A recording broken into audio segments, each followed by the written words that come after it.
गली में, मरना तेरी गली में, जीना तेरी गली में, मरना तेरी गली में, जीना तेरी गली में, मरना तेरी गली में। मरने के बाद चल जाए होगी तेरी गली में, मरने के बाद चल जाए होगी तेरी गली में। रंग आ रहा है मोहन तेरी गली में, आनंद आ रहा है मोहन तेरी गली में।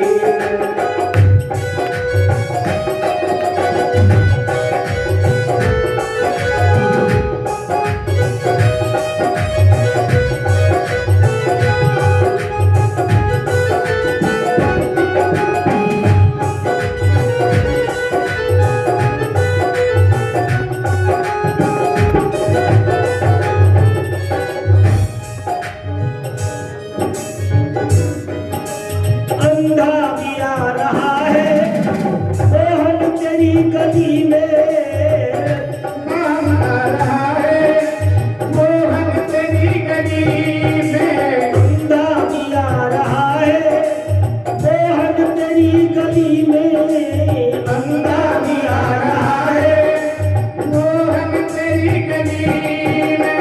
जेलों का सर झुका है मोहन तेरी गली में, बस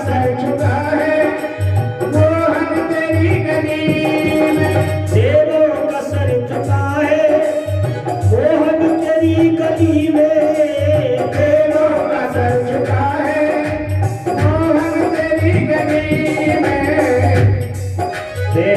कुंज बस रहा है मोहन तेरी गली में, कुंज आ रहा है मोहन तेरी गली में, आनंद आ रहा है मोहन तेरी गली में, आनंद आ रहा है मोहन तेरी गली में।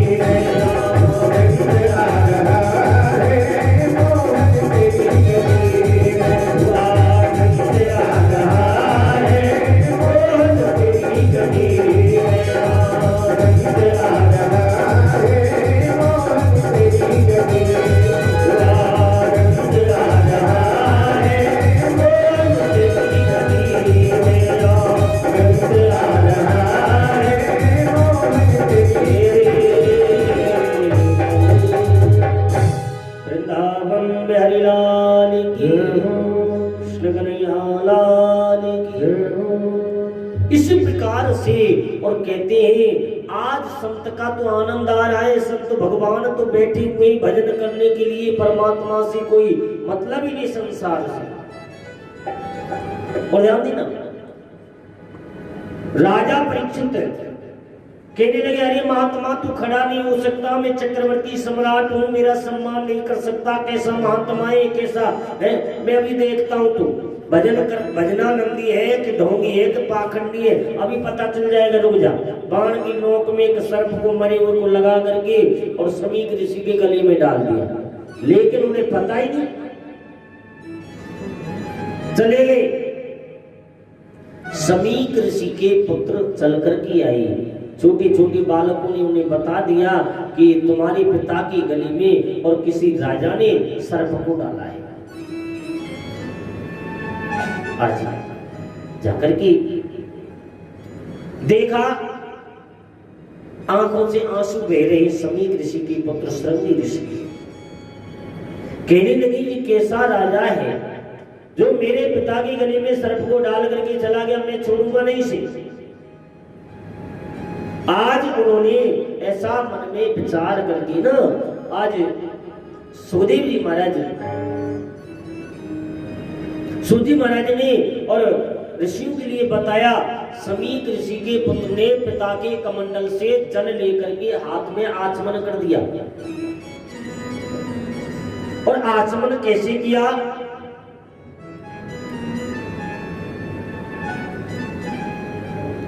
कौशिक्याप्युत्सृज्यः कौशिक्याप्युग सृजः बाग वज्र विसर्जः इति लंघित मर्यादं तक्षकं सप्तमेहने। मेरे पिता ने यदि मुझे सही ज्ञान दिया है, मुझे सही रास्ता बताया है, तो मेरी वाणी वज्र की तरह कठोर होनी चाहिए, वज्र की तरह काम करने वाली होनी चाहिए। मेरे पिता के गले में सर्प को डालने वाली राजा इति लंघित मर्यादम तक्षकम सप्तमी हनि। मेरे पिता के गले में जो तूने सर्प को डाला है, ये मर्यादा का उल्लंघन किया है।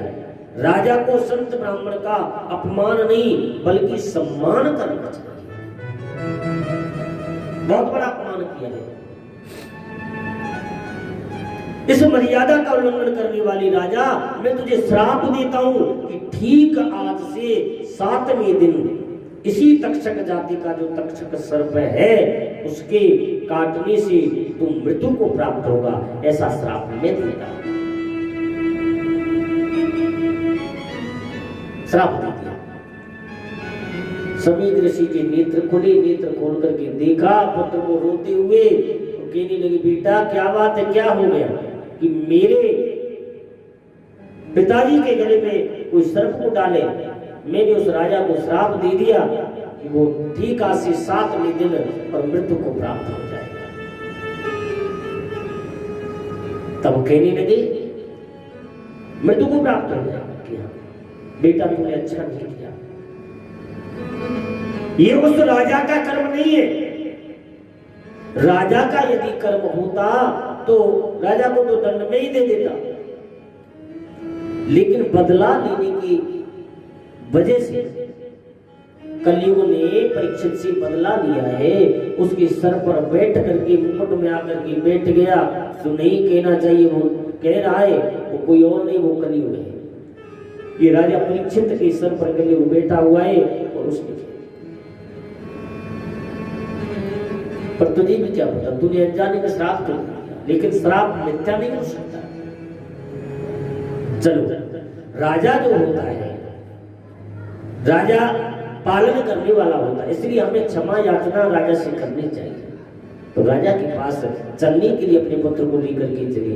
इधर राजा परीक्षित ने मुकुट उतार करके जैसे रखा, ध्यान आया कि मैंने ये क्या कर दिया, मैं तो संत ब्राह्मण की और सम्मान करने वाला हूँ, संत ब्राह्मणों की रक्षा करने वाला हूँ, ये मैंने अपमान कर दिया, धिक्कार है मेरे। चल दिए क्षमा याचना करने के लिए और राजा परीक्षित समीक ऋषि के पास। अब दोनों रास्ते में मिल गए, ध्यान देना, दोनों रास्ते में मिल गए। राजा ने क्षमा याचना की, महाराज मुझे क्षमा करो, मैं आपको पहचान नहीं पाया, गलती में मुझसे अपमान हो गया। तब कहते हैं कि मुझे पता है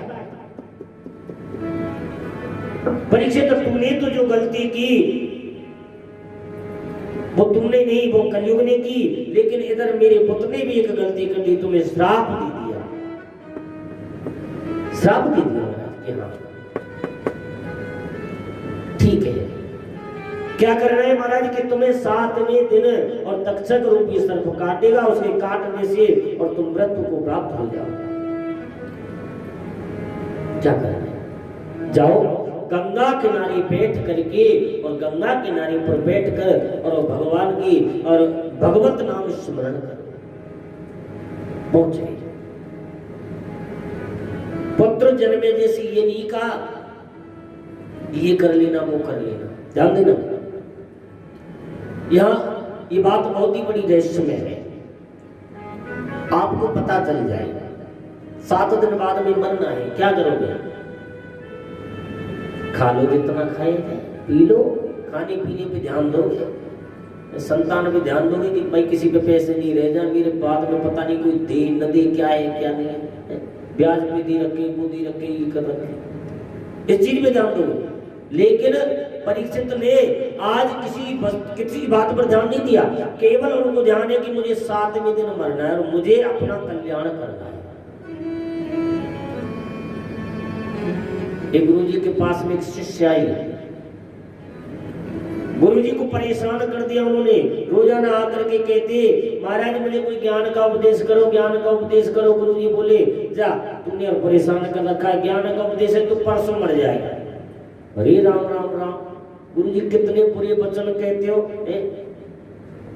परसों मर जाऊंगा कि हाँ तू परसों मर जाएगा, जा ऐसा मैं तुझे श्राप देता हूं। अब नाम सुना परसों का, बुखार चढ़ गया चोटी पर। अब तो सबके पास में जाए, हाथ जोड़ के राम राम करे, भैया जी राम राम, बहन जी राम राम, माता जी राम राम, काका जी राम राम, महाराज जी राम राम, सबके लिए राम राम राम राम करता है। क्यों भैया क्या हुआ कि मैं परसों मर जाऊंगा। अरे राम राम, मरने की कितनी फिक्र है, मुख से राम ही राम निकल रही है। क्यों भैया किसने कहा है तुझसे परसों मर जाना? गुरु जी ने बोल दिया कि मैं परसों मरूंगा। अब तो चिंता लगी, अब तो हाथ जोड़ते जोड़ते थक गए, पैर चलते चलते थक गए, सोया नहीं एक मिनट के लिए, भूख भूल गया, प्यास नहीं रही, सब कुछ गया है, केवल एक ही ध्यान है कि परसों मरना है। एक रात निकली, दूसरी रात निकली, अब परसों आ गई। अब राम राम राम राम कहते कहते सोचता है कि आज दिन में तो मर ही जाऊंगा, दिन में तो मरना ही है मुझे। अब तो जैसी दिन में मरने की बारे में सोच रहा है, राम राम राम, भैया जी राम राम, बहन जी राम राम, माता जी राम राम, क्यों ये क्या हुआ कि आज मर जाऊंगा, गुरु जी ने श्राप दिया है मुझे। ये राम राम, सारा दिन निकल गया इसी चिंता में, लेकिन नहीं मरा। अब सोच रहा है कि दिन में नहीं मरा तो रात को तो कन्फर्म मरना ही, कभी भी मर सकता हूँ। अब रात भी निकल गई, परसों निकल गई, अब आ गई तरसों। सोचने लगा, गुरु जी ने कहा परसों मर जाएगा, लेकिन मेरे तो सर में भी दर्द नहीं हुआ, चलना चाहिए। गुरु जी के पास में पहुंचा, हाथ जोड़ के, महाराज तुम बड़ा झूठ बोलते हो। महाराज जी बोले क्या झूठ बोल दिया कि तुमने कहा था कि परसों मर जाएगा, मेरे तो सर में भी दर्द नहीं हुआ। गुरु जी बोले बेटा मैंने ये कहा था कि तू परसों मरेगा, ये नहीं कहा था कि कल के बाद में आने वाले परसों मरेगा। अब 2 दिन में, 4 दिन में, 6 दिन में, महीने में, 2 महीने में, जब कभी मरेगा मरेगा तो परसों ही। भाई जाना आए, आज आए, कल यहाँ रुकना है, परसों यहाँ से जाना है। 2 दिन का रैन बसेरा है, भाई जाना तो जरूर पड़ेगा ना। तो आज परीक्षित के लिए श्राप मिला है, और परीक्षित नहीं बल्कि आपके हमारे लिए सबके लिए 7 दिन का श्राप मिला है। क्यों?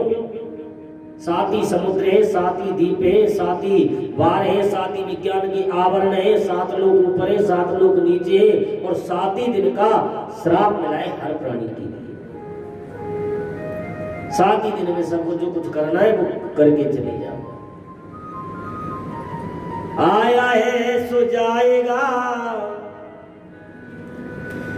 के आया है सो जाएगा, और राजा रंग फकीर, कोई सिंहासन चढ़े चला, कोई बंधा जंजीर।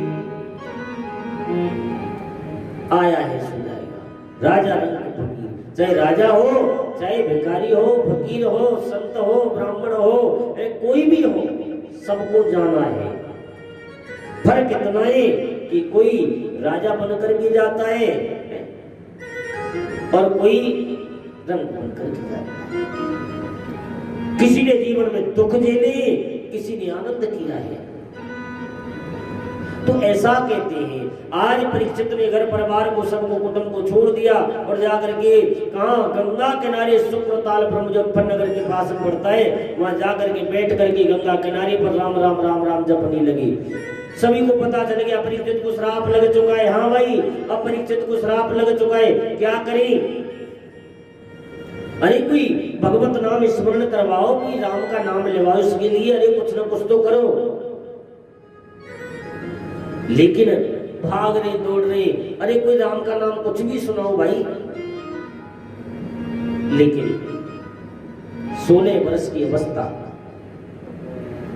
गुमराने वाले हैं, घूमते हुए, भ्रमण करते हुए, चलते हुए आ रहे हैं, जिन्हें आचार्य श्री सुखदेव जी महाराज कहा जाता है। बोलिए सुखदेव जी महाराज की जय हो। घूमते भ्रमण करते हुए चले आए, नगर वेश है, दिगंबर वेश है। तो आज जैसे ही चल करके आ रहे हैं, बड़े भाव से, बड़े प्रेम से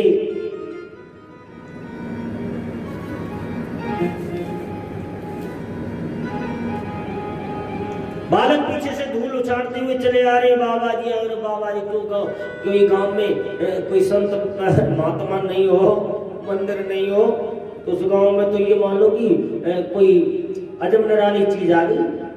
अब सुखदेव जी नगिन वेश से, दिगंबर वेश से चलते हुए चले आ रहे थे। बालक धूल उछाड़ते हुए आए। अरे ये कैसा बाबा जी, नंगा बाबा जी आए कहे ना गाँव में भाई, ऐसे कई बालक, तो बालक क्या जाने कौन है क्या नहीं।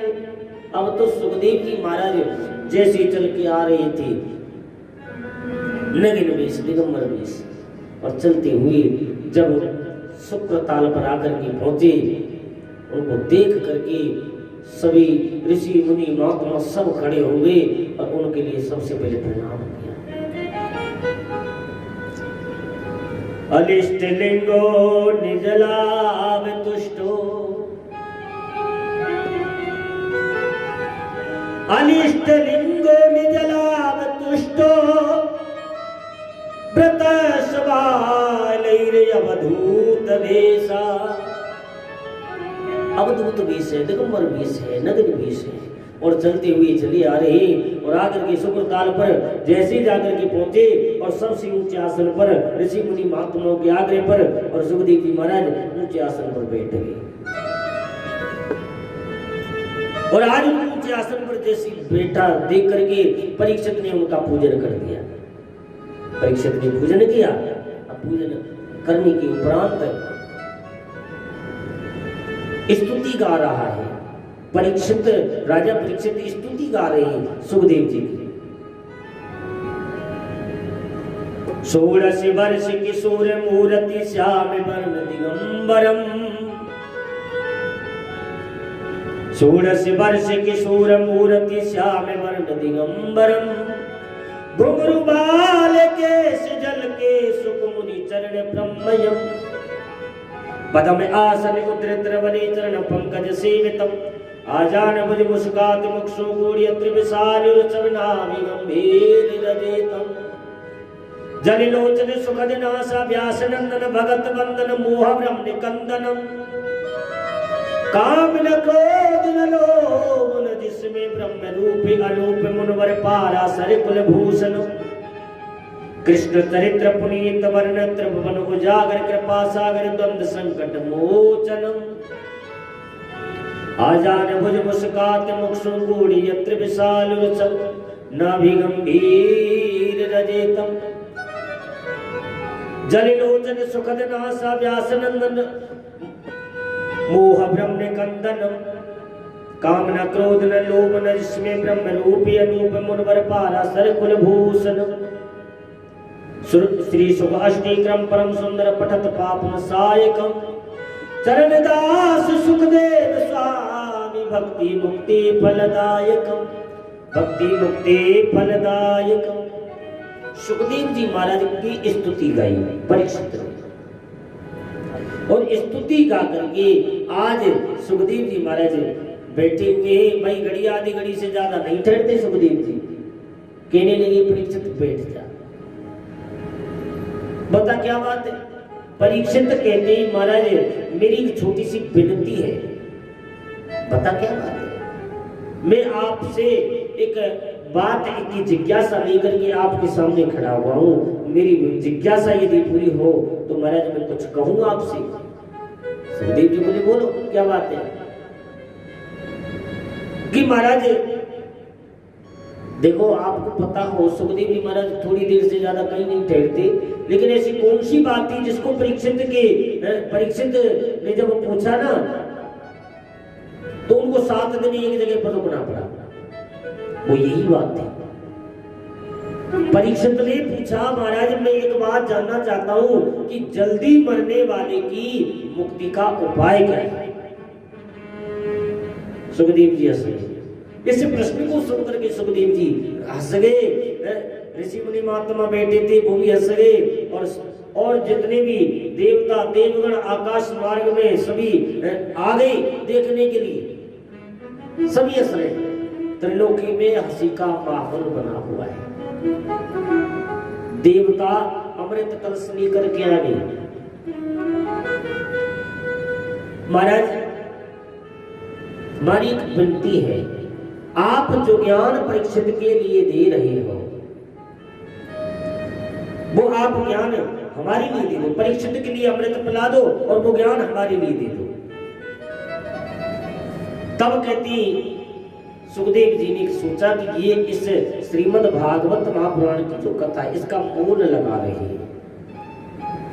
सुखदेव जी ने कहा, जाओ, तुम कथा के अधिकारी नहीं हो, हम तुम्हें ये कथा रूपी अमृत नहीं पिला सकते, भाग जाओ ऐसे। वापस नहीं किया। और सुखदेव जी ने फिर परीक्षित को बिठाया कि परीक्षित बैठ जाओ, हम तुम्हारे लिए श्रीमद् भागवत महापुराण रूपी 7 दिवसीय कथा का और श्रवण कराएंगे। आनंदित होकर के इस कथा का श्रवण करें। तो सुखदेव जी महाराज बैठ करके आज कहने लगे कि भाई देखो, ऐसा है